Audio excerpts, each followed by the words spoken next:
What's going on, Fortnite fans? My name's Elbaton Eddie Cool, and in this video, I'll be showing you how I unlocked Ultima Knight in one day. I do this at the end of every Fortnite season, but I want you all to know that if you want to do this yourself, you need to purchase the Battle Bundle. If you buy the Battle Bundle and then beat all of the challenges, you can unlock Ultima Knight in one day, or any other tier 100 skin for that matter. In fact, this time I unlocked Ultima Knight in just under 3 hours. Yep, this time around, 3 measly hours of playing Fortnite is all it took to get the max tier skin in the Battle Pass. The only faster way at this point is if you bought it all, which I did on my main account. I'm not proud. But now the intro's over. Time for game number 1. There are many challenges in the Season X Battle Pass, but I started with the simple one of petting Tor's pet. Challenges work a little bit different this season. A lot of you out there were worried that I wasn't going to be able to get Ultima Knight in one day, but from the intro, you know I did it in record time. This season, the challenges are progressive, meaning I have to complete challenges in order to unlock more challenges. See, the thing is though, the challenges, honestly, this season are a little bit easier. For me, using proper planning was all I needed to do to make sure I could get as many challenges per game as possible. You also got to take into account that this is my 6th time doing this. You practice anything, you're gonna get good at it. Though even after 6 seasons of this, I never expected a challenge to be healing yourself inside of the storm. That's because most of the challenges involve finding noobs and killing them. Though sometimes the challenges involve finding noobs and injuring them before your teammates finish the job. What I want to know is how this sniper bullet travels slower than my assault rifle. All in all, I'd say it was a pretty productive game 1. I got everything done that I wanted to. But you know, one of the challenges is to win 3 games of Team Rumble, and I'm a little embarrassed at just how long it took. I'm still going pretty fast though. Unlocked 8 different challenges in that one. And now we're going into game 2. Still got Tor's with me. She's definitely not AFK. This game I dropped lazy promotion number 4 and farmed up some more challenges. I do gotta thank whoever made this block. There's like 1,000 ammo boxes here. I also finished up the challenge where you heal yourself in the storm. I'm not really sure what they're on about. I also maybe forgot about going to Pleasant Park. I had to destroy stop signs while wearing the Catalyst outfit. You know, normal people stuff. Made it atop Polar Peak and destroyed a no dancing sign, which is normally a challenge, but I haven't unlocked it yet. I think Fortnite is messing with me personally. I needed 1 sniper kill, and luckily for me, I found a default with necrotizing battle fright. He came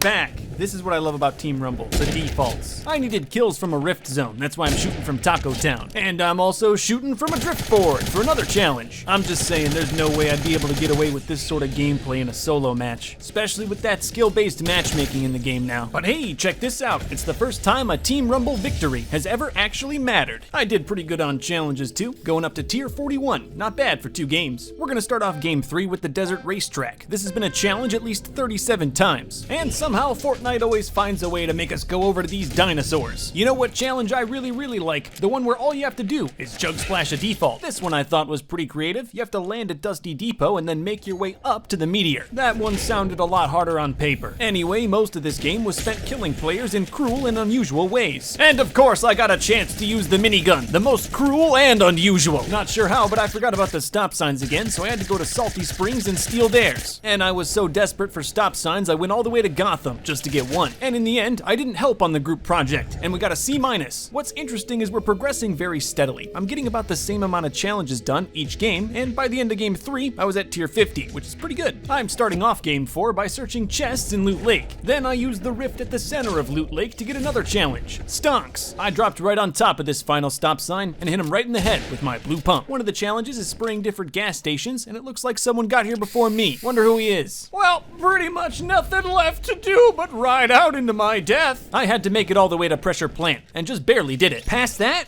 I don't know, I guess I could shoot people, that's fine. You know what's weird? There's a challenge for doing damage while you're in a 0 gravity effect, and I would count the bouncer as a 0 gravity effect, right? I even got the kill, but it didn't count. Regardless, I stayed up there using my bouncers to get more kills. It just ended up being fun for me. None of what I'm doing matters, but I have to stay until the end because I still need Team Rumble wins. Hey, we did it! And by we, I mean mostly everyone else. Somehow we're still very consistent with these challenges, up to tier 58 in game 4. I really should have finished up this dancing while moving challenge a lot sooner, but I kept forgetting. Alright, so in this one, we're gonna make sure to land at Polar Peak. Don't forget to ride the zip line. Let's see, are mushrooms a challenge yet? No. Okay, no. Gotta make sure to hit that secret location battle star that you looked up on Google Images. I have to build 200 structures with the X-Lord outfit, and I got a good chunk of it done here. Here we're mopping up some more challenges outside of the circle. I have to boop the cube and also hit this bullseye on the mountain. Whoops, I forgot something. Gotta go back to Lucky Landing again. Nothing too serious, just had to spray paint the side of this gas station to finish up that challenge. Oh, and it's gonna be close, but all I gotta do is get to that cube. Come on, It's right there. No! Listen, if there's ever something just a little bit outside your reach in a game of Team Rumble, try to find a slurp juice. The storm can be tough, but sometimes with that little bonus, you can get through it. Also, I do want to give a shout out to the Batman grappling hook. That thing's insane and can move you pretty far around this map. After getting the cube, I was even able to loot the nearby chest. I had so much time. I couldn't remember if I rode a zipline this match. I wanted to be sure. I did. And we lost, but look at me. Tier 70. That's incredible. Started off game 6 by started off game 6 by building my way up to Stunt Mountain. Then on my absolute first try, I nailed a trick for another challenge. And you know, it's a shame they didn't put any challenges here. This is the first time I found this place. So weird. Spraying down a junk crane here in Junk Junction, and also found the first of many lost spray cans. Like I said before, these challenges weren't that challenging. They're as easy as riding a zipline. I had to grab some assorted damage and headshots, and Gotham City ended up being perfect for that. And we lost this game, but it was pretty close. We did okay this time, got 5 more challenges done. Game 7, I was tasked with gorging myself off stuff I found on the ground. Honestly, it's sort of an old challenge by this point, so no one really comes here. Can't imagine trying to do this on day 1. We're gonna go for the rest of those spray cans in this game, make sure we get all of them. And I was also able to complete the easy firing range. It's very easy. I mean, I have said in previous tier 100 videos that I don't really like the firing ranges. I also don't really like the time trials either, but it's a challenge. Maybe you're not supposed to like it. And luckily at the end of the game, I found a minigun, which I needed for another challenge.